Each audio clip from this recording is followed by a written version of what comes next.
Thierry Guéhuy, je suis agriculteur à Craonne dans l'Aisne, sur une exploitation de 200 hectares de polyculture dans lequel il y a à peu près 10% de maïs AU qui est en betterave sucrière.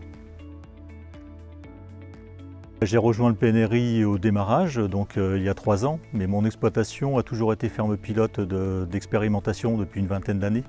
Donc c'est un peu tout naturellement que je me suis inséré dans le programme de recherche pour trouver des alternatives aux néonicotinoïdes. Ici on a testé plutôt les plantes compagnes. Justement parce que comme mon exploitation est en agriculture de conservation depuis plus de 20 ans, je maîtrise relativement bien tous les aspects de couverts végétaux, d'interculture. C'est pour ça que je me suis plutôt focalisé sur les plantes compagnes plutôt que sur les autres leviers de recherche. Alors sur betterave, non, j'avais jamais mis de plantes campagne. Par contre, on le faisait pratiquement systématiquement depuis quelques années sur des colzas.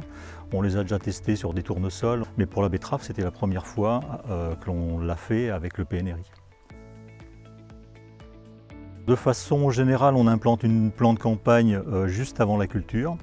Alors la première année, on avait anticipé, on avait implanté la plante campagne le 2 mars pour une implantation de betterave le 24 mars. Alors ça avait été efficace, mais il y a un impact fort sur le rendement de la betterave et on a vu la première année les effets négatifs que ça pouvait avoir. Donc ensuite, les 2 années suivantes, on a travaillé avec une implantation la veille ou quelques jours avant le semis des betteraves. Je sème avec un semoir à céréales. Alors la première année, on a fait de la veste de Bengale, de l'avoine, et on avait testé également de la févrole. La seconde année, on a continué les févroles et l'avoine seule. Et là, cette année, on n'a fait que de l'avoine.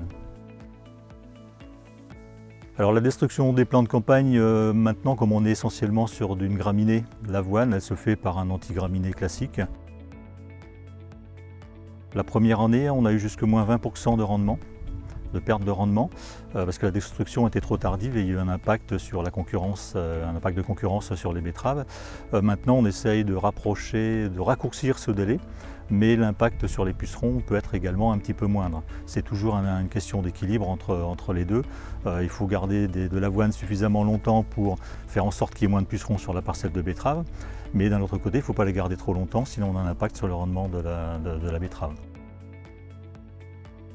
On s'est aperçu que l'avoine avait un impact quand même assez intéressant sur les populations de pucerons. On a une réduction on va dire, qui tourne autour de 30% des populations de pucerons. Et on s'aperçoit que même quand l'avoine est détruite, on a quand même une répercussion sur les pucerons qui reste positive pendant plusieurs jours après la destruction. Donc l'impact ne s'arrête pas au moment de la destruction, ça perdure, l'impact perdure.